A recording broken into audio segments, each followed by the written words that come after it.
Mr. Liao Fan Yuan's actual name was Huang Yuan, alias Kun Yi. He was born in Wuqiang County, Jiangsu Province. When he was young, Mr. Yuan married into and lived with the family of his bride by the surname of Shu in Jiashan County, Zhejiang Province. As a result, he was awarded a scholarship by Jiashan County and became a government-supported student in the county. He passed the examination for Jiren in the township in the 4th year of the Longqing period during the Ming Dynasty under Emperor Mu Zhong.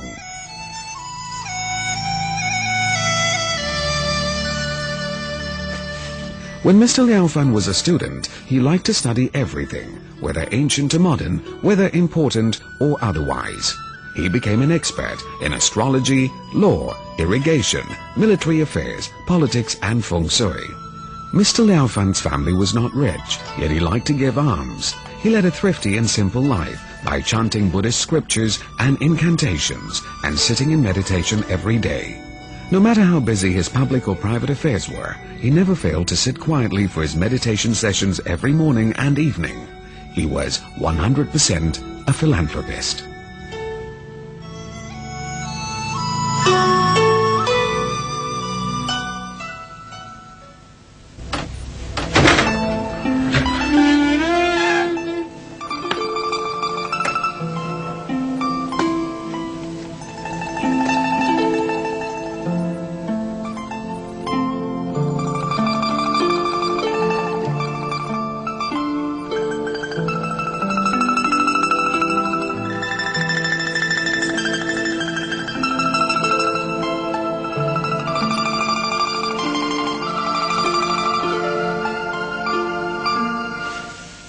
Good morning, Father.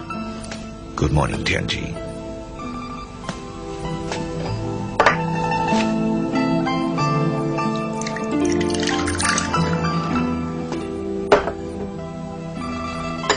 Tianji. Go back to the house and study. All right, Father. I'll go now.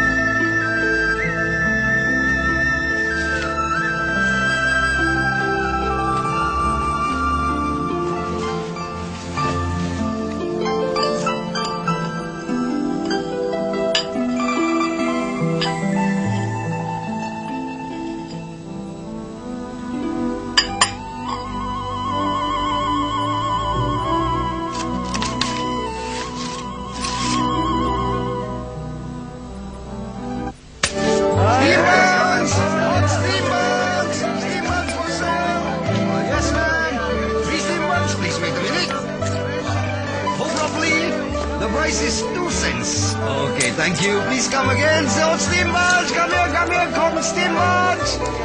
Fresh from the steamer.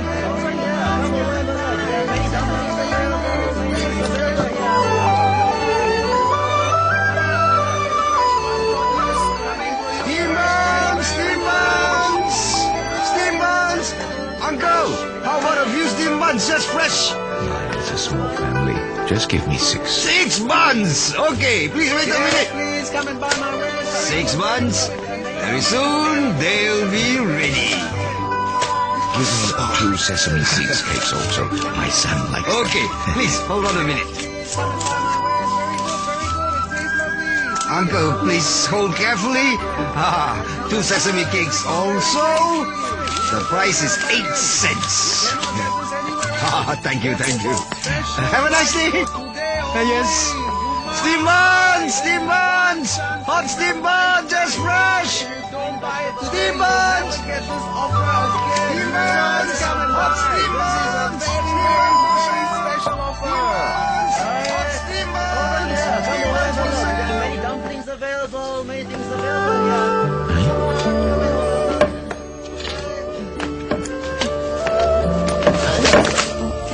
My dear lady, are you all right? Are you sick? What has happened to you? I'm not sick.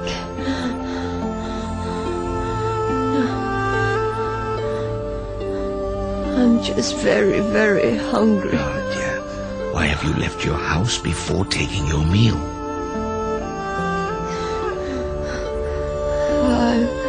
I've come out to look for some food, because there's nothing left back home.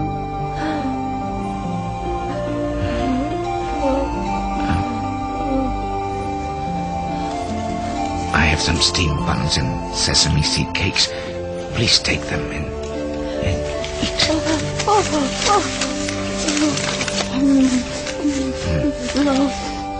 Eat slowly. Don't choke. Eat slowly. Yeah, eat slowly.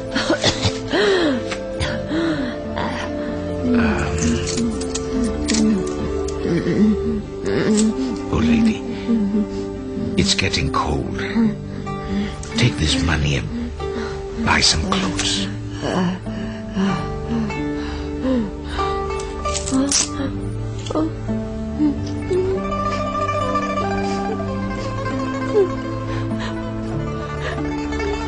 You're really a philanthropist. I wish to pay my last respect to you. No, lady, don't say that. Don't say that. Don't, please. If we don't have compassion for others, then we don't deserve to be humans. Don't. Please eat. My benefactor, what's your name? I want my descendants to remember your kindness forever. It is not necessary. Take good care of yourself. That's all I want.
Father?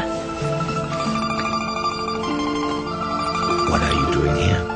Well, I'm hoping to be placed in the first 5 positions. But my mind's terribly confused. Looks like there's no hope. You have to be patient. Impatience is not a virtue. Father, I don't know why my mind can't be calmed down. It looks as if I'm fated not to come out top. As long as you're willing to study hard and try your best to do good works, you can change your own destiny.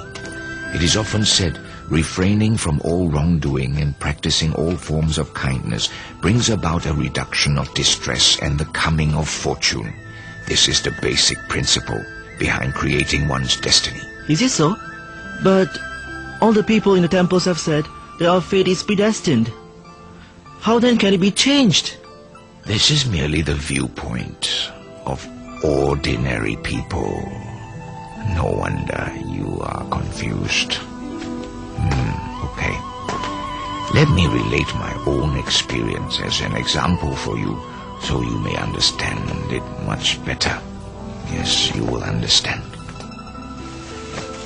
Sit down. My father passed away when I was young, and Mother persuaded me to learn medicine instead of becoming a scholar. In her opinion, learning medicine would be a good way to support myself and to help others. Besides, having a skill, I would never have to worry about making a living, and I could even become famous. According to her, this was my father's wish for me. I listened to Mother and gave up the idea of becoming a government official. Until one day,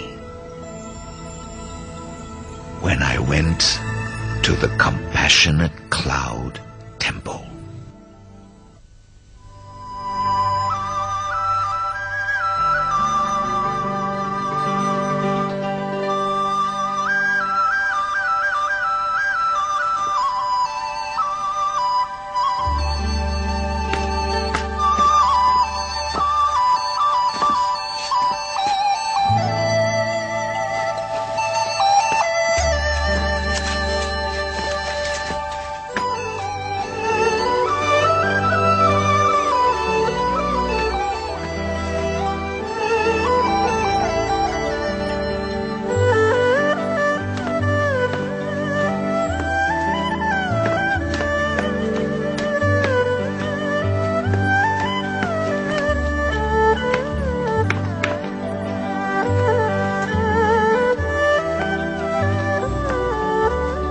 Good morning, Your Eminence.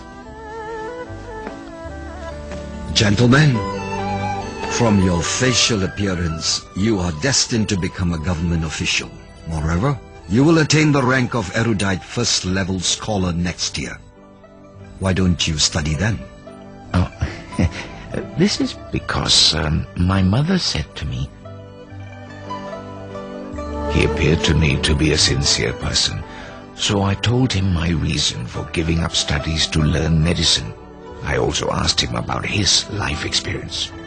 My last name is Kong. I come from Yunnan province.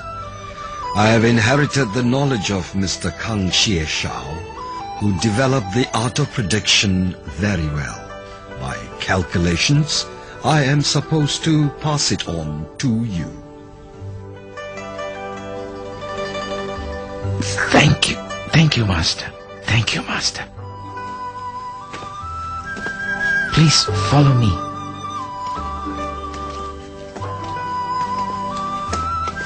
So I invited Mr. Kong to stay in the house and told my mother about him.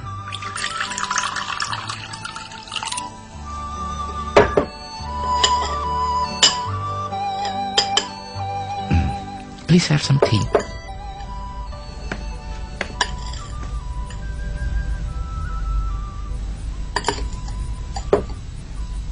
Mrs. Yuan, forgive me for being direct. 5 generations ago, your Yuan family was a flourishing one.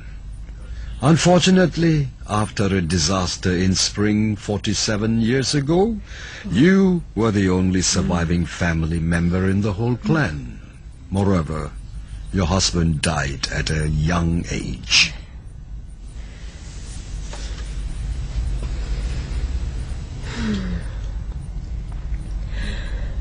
Mr. Kong, you're really a master fortune teller. Even a disaster a few decades ago cannot escape from your calculation.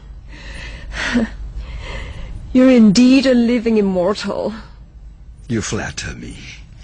I only made my conclusions based on the art of prediction. No wonder it is so accurate. Mr. Kong is such an expert in the art of prediction. Why don't you ask him to help predict your destiny? Yes, Mother. Believing what Mr. Kong had said, I began to study again to prepare for the examination for erudite first-level scholar. Once again, Mr. Kong made a prediction for me. According to him, as a student, I would place 14th in the county examination, 71st in the regional examination, and 9th in the provincial examination. The following year, at the 3 places of examination, I placed exactly as he predicted. Then I asked Mr. Kong to calculate the predictions for my entire life. The results of his predictions were that I would pass such and such a test in such and such a year, I would become a civil servant in such a year, and in such a year I would receive a promotion. Finally, I would be appointed as a magistrate in Sichuan province. After holding that office for 3.5 years, I would resign and return home. At the age of 53, I would die around 2 o'clock in the morning on August 14th. It was fated that I would not have a son. Father, aren't these predictions wrong? Now you are over 60 years old, and I'm your own son. Let me continue. From then on, the outcome of every examination I took turned out exactly as Mr. Kong had predicted. Mr. Kong predicted that I would be promoted only after receiving a salary in the weight of 91 dans and 5 durs of rice. However, I had received only 71 dans of rice when a senior education official recommended me for a promotion. I secretly began to doubt Mr. Kong's predictions. Nevertheless, the prediction turned out to be correct after all, because the recommendation was turned down by his superior. It was not until several years later when Mr. Chiu Min-ying saw my old examination papers and exclaimed that the essays were well written, and it would be a pity to bury the talents of such a great scholar. Mr. Ying wanted their magistrate to issue an official order for me to become a candidate for imperial student under his authority. After undergoing this eventful promotion, my calculations showed that I had received exactly 91 dans and 5 durs of rice. From then on, whether it was promotion, rank, or wealth, I deeply believed that all came about in due time, and that the length of one's life is predestined. I began to view everything in a more detached manner and ceased to seek gain and profit. After being selected as an imperial student, I was to attend a university at Peking. During my year-long stay at the capital, my interest in meditation grew, and I often sat silently without giving rise to a single thought. I lost interest in books and did not study at all. One day I paid a visit to the enlightened Zen master, Yungu, at Chixia Mountain. This visit changed my whole destiny.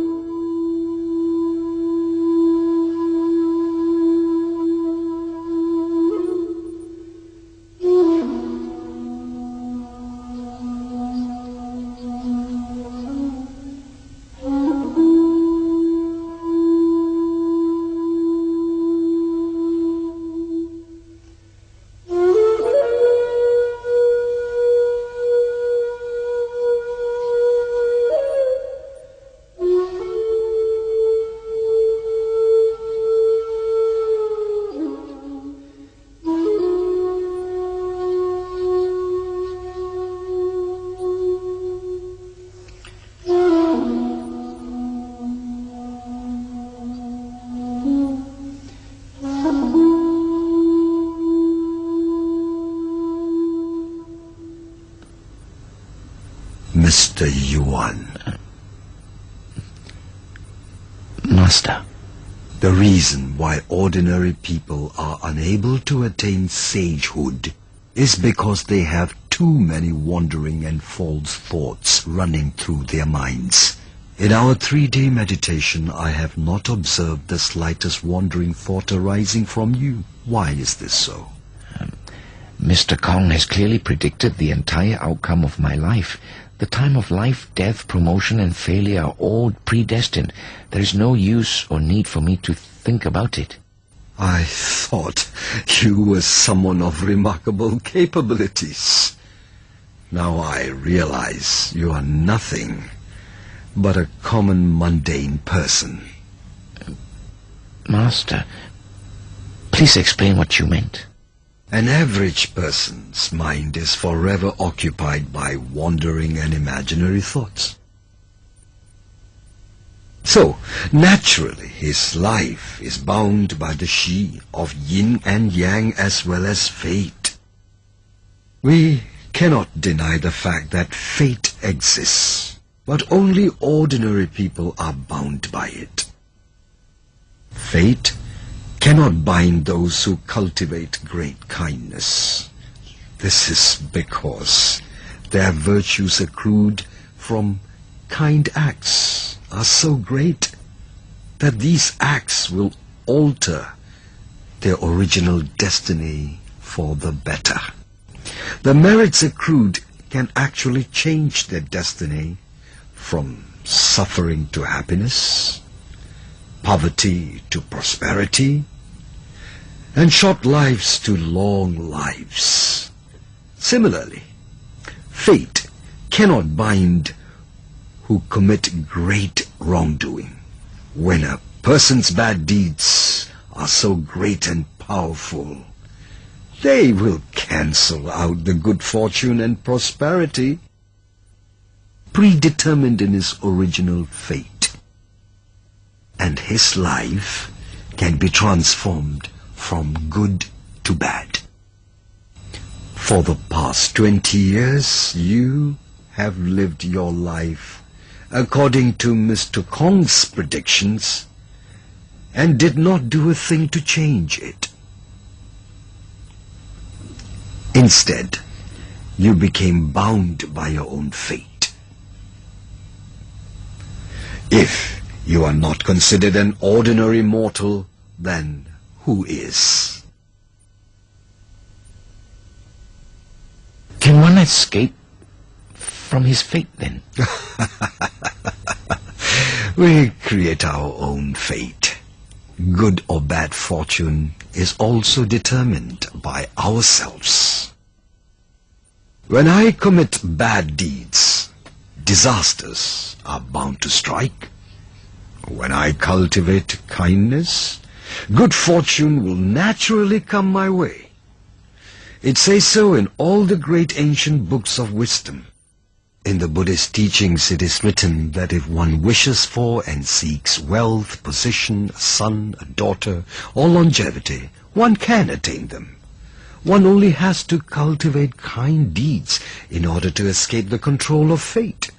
Since untruthful speech is one of the greatest offenses in Buddhist teachings, we can be assured that these are not lies. Buddhas and Bodhisattvas certainly have no reasons to deceive us.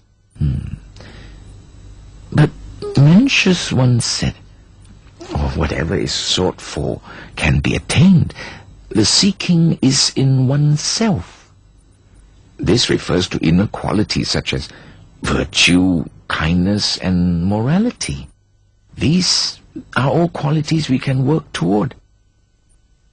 However, when it comes to outside factors such as wealth, fame, and prestige, how can we seek to attain them? Don't these have to be granted by others? Mencius was correct, but you misinterpreted his meaning. Huining, the sixth patriarch of the Zen school, has taught that all the fields of merit are within one's own heart. The outside is merely a reflection of the inside. By seeking within ourselves, we can not only attain the inner qualities of virtue, kindness, and morality, but we can also attain wealth, fame, prestige. These are embodied in one's fate. One will attain them, even without having to seek. Therefore, if one cannot reflect within one's own heart, but instead blindly seek from outside, then this search is in vain. By the way, Mr. Kong has predicted that you will not receive an imperial appointment nor get a son, hasn't he? Yes, he has. If this is your fate, then you should reflect on your past deeds. What are your feelings? Those who receive imperial appointments all have the appearance of good fortune, and I do not. I am very impatient, intolerant, indisciplined, and speak without restraint. I also have a strong sense of pride and arrogance. How is it possible for me to receive an imperial appointment? There is an old saying, life springs from the dirt of the earth, and water too clean often harbors no fish. The first reason why I feel I do not deserve a son is because I am addicted to cleanliness, resulting in the lack of thoughtfulness for others. The second reason is that harmony is the cultivator of all life, but I have a quick temper. The third reason is based on the principle that loving kindness is the basis of reproduction and harshness is the root of sterility. I overly guard my own reputation and cannot sacrifice anything for the sake of others. The fourth reason is that I talk too much, which wastes a lot of chi or energy. The fifth reason is that I also delight in drinking alcohol, and that depletes my spirit. The sixth reason I do not have a son is my habit of staying up nights, not knowing how to conserve my energy. According to you, then, there are too many things in life you do not deserve. Not only fame and a son. We should know that both good and bad fortune are all formed from one's heart.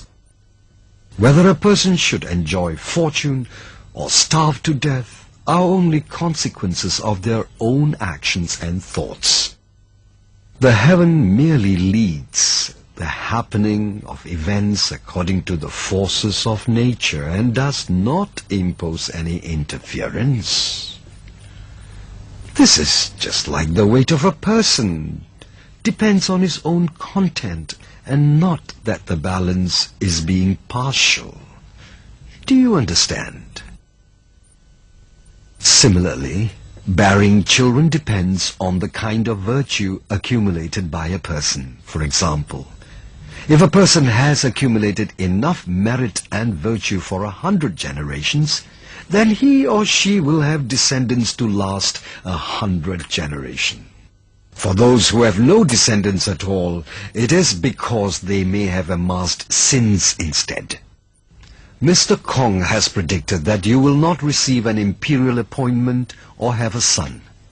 We can think of these as the results of your past misdeeds, but even that can still be changed. If you can intensify your good deeds by doing more charitable works, then the merits accumulated by you will result in your receiving good reward. I understood and believed in the Master, and I began to repent of all my past wrongdoings in front of the Buddha image. I wrote down my wish to pass the imperial examinations, and I vowed to complete 3,000 meritorious deeds to show my gratitude towards heaven, earth, and ancestors.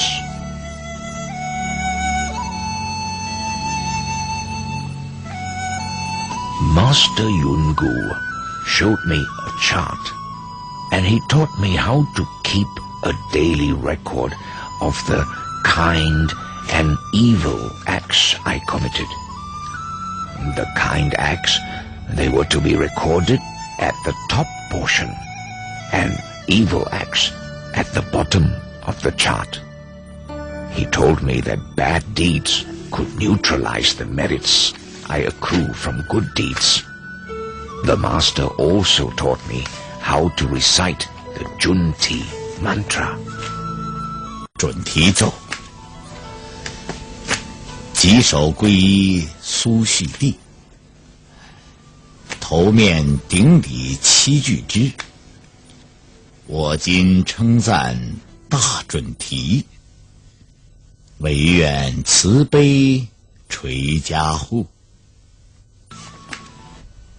Mantra writing experts once said, "Those who practiced the art but do not know the right way to do it will be laughed at by gods and spirits." The secret behind writing mantras is the absence of thought from start to finish.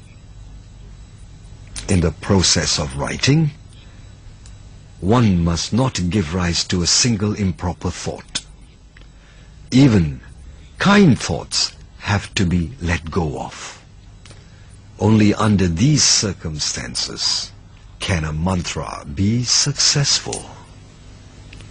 Let's try.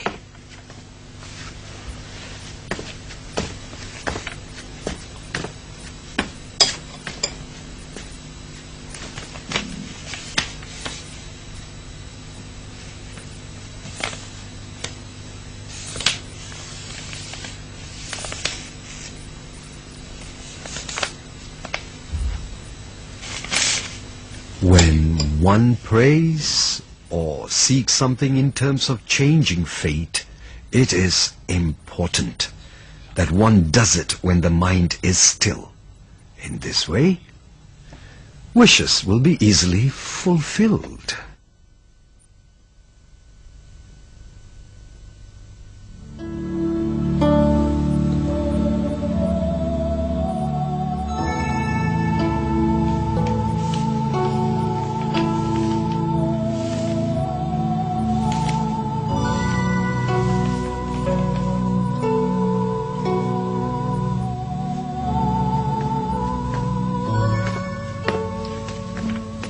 Mencius stated in his principle of forming destiny that there is no difference between longevity and short life. At first glance, one would find this hard to understand. How can longevity and short life be the same? In actuality, when we look within our hearts, we will find no duality, no difference. We should see everything with eyes of equality and live morally regardless of good or bad times. If one can practice accordingly, then one can master the fate of wealth and poverty. Therefore, when we are able to create and form our own destiny, it does not matter whether we are presently rich or poor.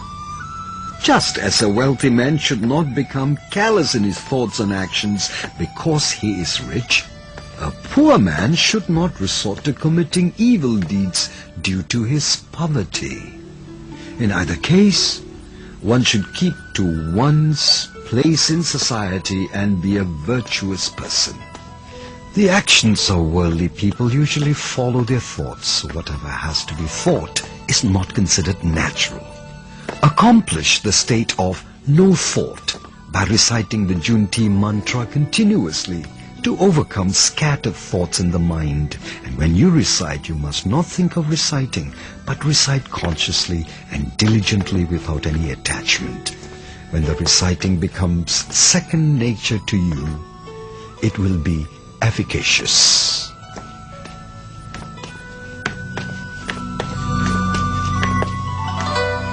My name used to be Xue Hai, which meant broad learning. But after having understood the fact that destiny is created by ourselves, I changed it to Liao Fan, which means transcending the mundane, because I did not wish to be like worldly people who allow destiny to control them. Oh, I see. From then on, I began to be constantly aware of my thoughts and actions. Soon I felt quite different from before. I became respectful, careful, and conservative in my thoughts, speech, and actions. I maintain this attitude even when I'm alone, for I know that there are spirits and gods everywhere who can see my every action and thought. Even when I encounter people who slander me, I can take their insults with a patient and peaceful mind.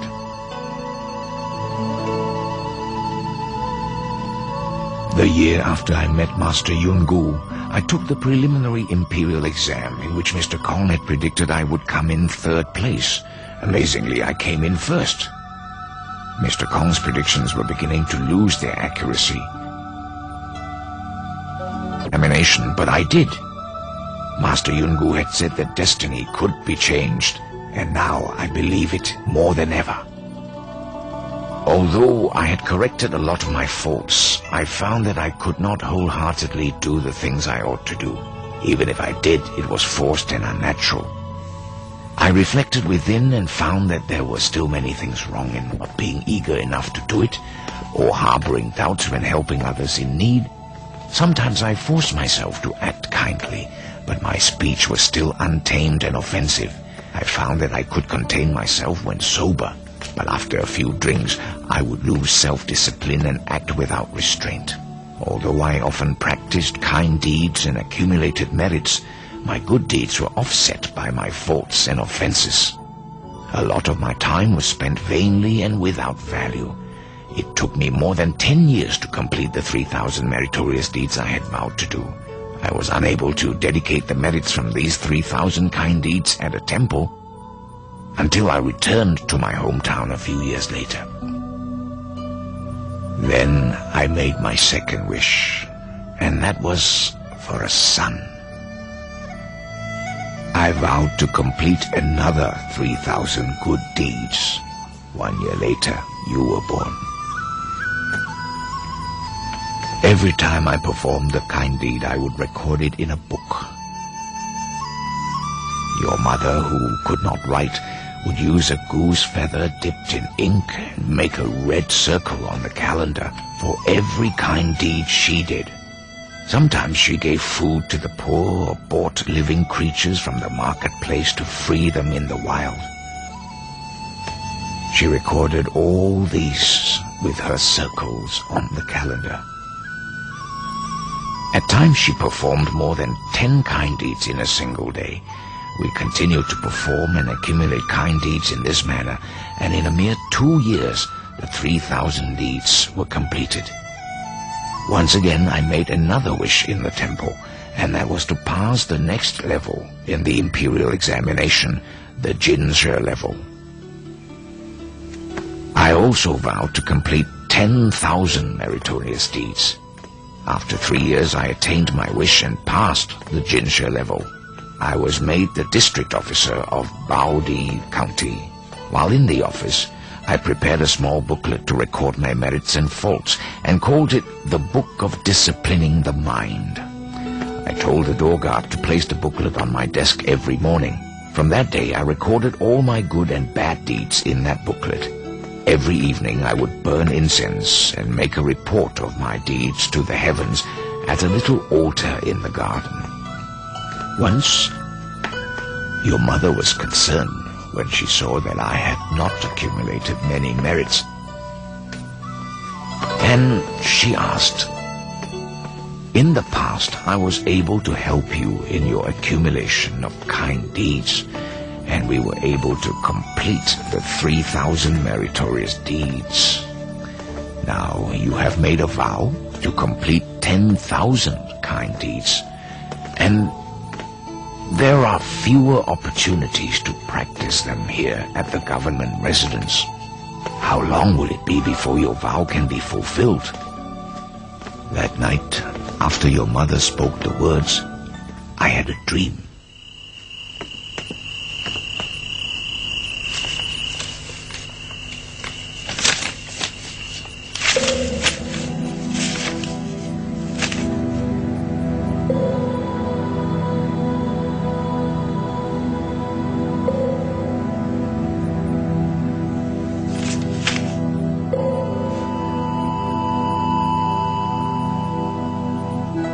Liao Fan Yue. My heavenly lord, Why are you unable to sleep?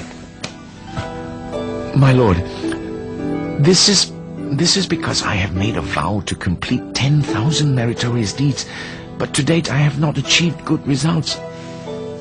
I'm afraid this vow will never be achieved during my living time. When you became the district officer, you reduced the taxes on the rice fields.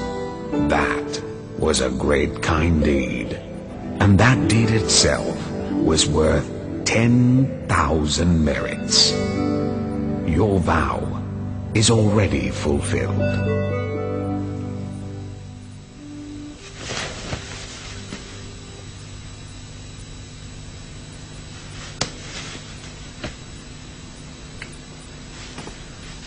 As it turned out, the farmers in Baudi County had to pay a very high tax, and when I came to office, I reduced the taxes on the rice fields by nearly half. But I still held doubts and wondered how a single deed could be worth 10,000 merits. Coincidentally, the Zen master Huan Yu was traveling from the 5 plateau mountains of Shanxi province and stopped in Baodi. I invited him over and told him of my dream and asked whether it was believable. Master Huan Yu said, when doing kind deeds, one must be true and sincere and not seek any rewards or act with falsity. If one does a kind deed with such a true and sincere heart, then one deed can be worth the merit from 10,000 kind deeds. Besides, your act of reducing the taxes in this county benefits more than 10,000 people. You have relieved the suffering of heavy taxes on all these farmers. Upon hearing his words, I gave a month's salary for him to take back and use the money to offer food for 10,000 monks and dedicate the merits for me. Father, what happened after that? Mr. Kong had predicted that I would die at the age of 53. However, I survived that year with no illnesses, though I did not ask the heavens for a longer life. Now I am 69 already. In Buddhist teachings, it is written, "The way of the heavens is undetermined, and neither is one's destiny." It is also said, "Destiny is not set, but is only created and determined by oneself." These are all true, and I have come to understand that both fortune and adversity are all the results of one's own doing. Destiny is not something fixed, but can be changed.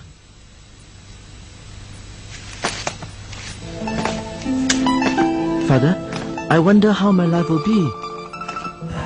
This is not important. In any case of destiny, we should always prepare for the worst. Therefore, even in times of prosperity, you must act as if you were not.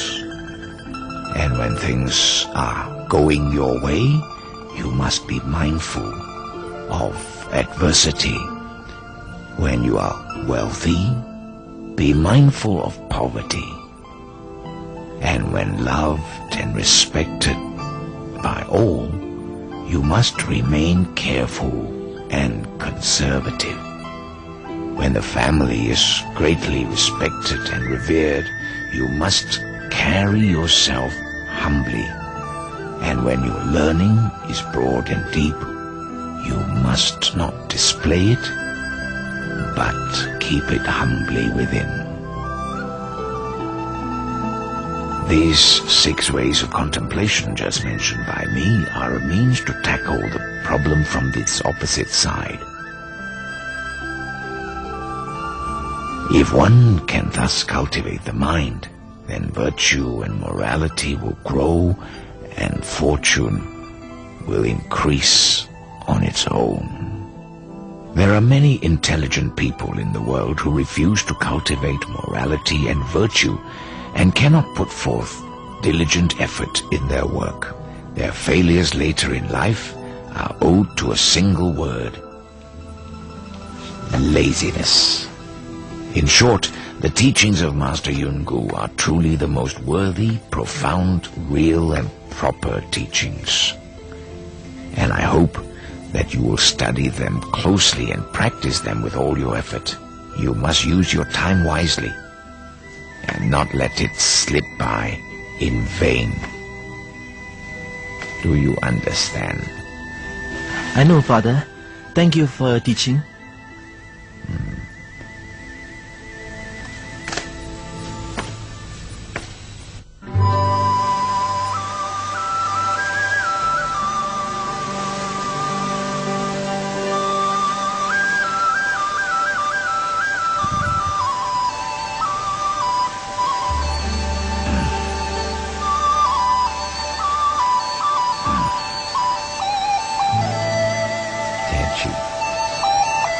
How can we be free from faults when we were not born as saints or sages? Confucius once said, "One with faults should not fear to correct them." As such, when we have made a mistake, don't be afraid to correct it. During the spring-autumn period, many prestigious advisors and counselors of nations were able to accurately predict whether a person's future would be good, bad, disastrous, or fortunate based on their observations of that person's speech and behavior. These can be seen recorded in several history books. What methods did they use to make predictions? Usually, there are signs which signal impending danger or of coming good fortune. These signs are a reflection of one's heart. Though it is the heart from which thoughts arise, the body and its limbs can fully portray a person's character. For instance, if a person is kind-hearted, then his or her every gesture will indicate steadiness and stolidity. If this behavior portrays kindness, then you will know for sure in advance that his good fortune is not far behind. On the contrary, when we see unkind behavior from a person, we will know that troubles await him or her. Then how do we make corrections? There are 3 ways to reform one's faults. First, one must feel shame. As the saying goes, one who knows shame is not far from being a courageous person. Think of all the ancient saints and sages whose names and teachings have lasted through hundreds of generations. They were the people just like us. But why is my name tarnished and my reputation ruined in just one lifetime? I find that it is because I overindulge myself in material pleasures and have been badly influenced by the polluted environment. I also secretly do many things I am not supposed to do and think others won't know about it.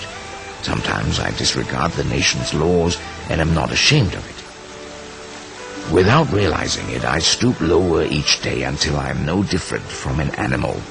There is nothing else in the world which calls for more shame and remorse than these behaviors. Mencius once said, "Shame is the greatest and most important word in a person's lifetime." Why? Because one who knows shame will put forth his best effort in reforming faults and will eventually attain sagehood or become a saint. The second way to reform is that one must know fear. What are we to fear? We must know that the heaven, earth, spirits, and gods all hover over our heads in observation. They are different from man in that they can see everything without obstruction. Therefore, it is not easy to deceive them. If my offense is serious, then all kinds of disasters will befall me. If the fault is minor, it will still deduct from my current fortune. How can I not feel fear? Therefore, we must fear the spirits and gods every moment. Even I'm in an empty room, the spirits and gods watch over me very carefully and records everything. We can try covering up our evil doings from others, but the spirits and gods can see through to our hearts and know our every action. Ultimately, we cannot deceive ourselves. We would feel embarrassed and dishonored if others happened to see our misdeeds. Therefore, how can we not be constantly cautious of our every action and be fearful of the consequences they might evoke? But there is more to it. As long as a person still has one breath left, then he has the chance to repent of the most serious mistakes and offenses. If a person can have an overwhelming and courageous kind thought at the most important moment, then it can cleanse away hundreds of years of accumulated sins. This is just like how only one lamp is necessary to bring light into a valley that has been dark for 1,000 years. Sit. Besides, we are living in a tumultuous and constantly changing world. Our body, being made of flesh and blood, is extremely perishable. If our next breath does not come, then this body will no longer be part of us. By then, even if we did want to reform, we would not have the chance to do so. Therefore, when you commit evil, your retribution in the physical world is a bad reputation and name which will last for hundreds and thousands of years. Even filial children and loving grandchildren cannot cleanse your name for you. Whereas in your afterlife, you might end up in hell suffering immeasurable pain. Even Buddhas and Bodhisattvas cannot save you. So how can one not be fearful? Father, is there any other way? Yes, there is. The third way is one must have determination and courage. A person who hesitates to reform his faults is one who really does not want to change, but is content with what he can get away with. His willpower may not be strong enough, making him afraid to change his wrongdoings. A minor fault is like a thorn sticking into our flesh and should be quickly removed. A big fault is like a finger bitten by a poisonous snake. We must cut off that finger without hesitation to prevent the poison from spreading and taking our life. There are also 3 methods of practice in helping us reform.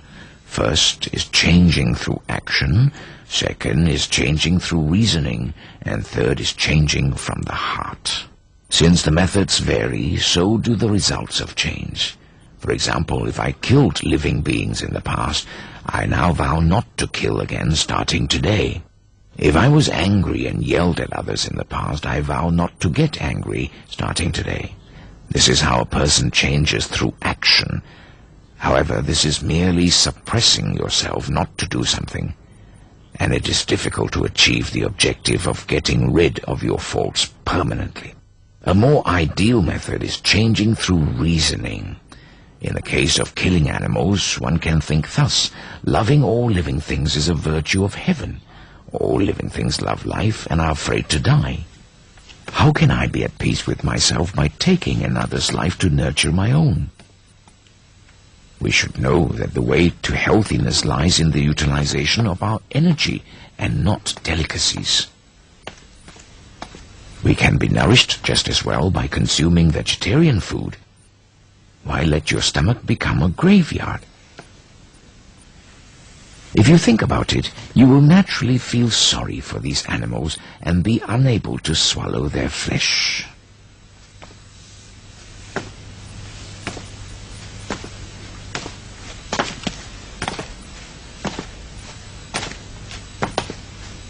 The same holds true for changing one's bad temper. One should think of the fact that everyone is not the same and has his or her individual strengths and weaknesses. And as such, we should understand and accommodate one another. If someone offends me for no reason at all, then it is his problem, and that has nothing to do with me. There is no reason for me to get angry. Therefore, no benefit, but rather harm is derived from killing animals and getting angry. There are other faults and offenses we can change along the same lines. If we can understand the reasoning behind the need to reform, we will not make the same mistake twice. Though a person's fault can amount to thousands of different types, they all stem from thoughts of the mind. Tianqi, come here. If your heart is rooted in vices such as desire, fame, profits, or anger, you don't have to find ways to get rid of each fault. All you need is a sincere, kind heart and the willingness to practice kind deeds. As long as your heart is virtuous and kind, then naturally your mind will not generate any improper thoughts. All mistakes stem from the heart. Therefore, one should change from the heart. Do you understand? Yes, I do. If we are willing to cultivate our hearts, then it is possible to purify our thoughts right away. This is because wrongdoings originate from the heart. Purifying the heart can erase all improper and bad thoughts before they are carried out in action. The best way is by cultivating the heart and understanding the reason behind the need to change. The alternative way is forcing ourselves not to commit the wrongdoing again. Sometimes all three methods have to be used to succeed at reforming a fault.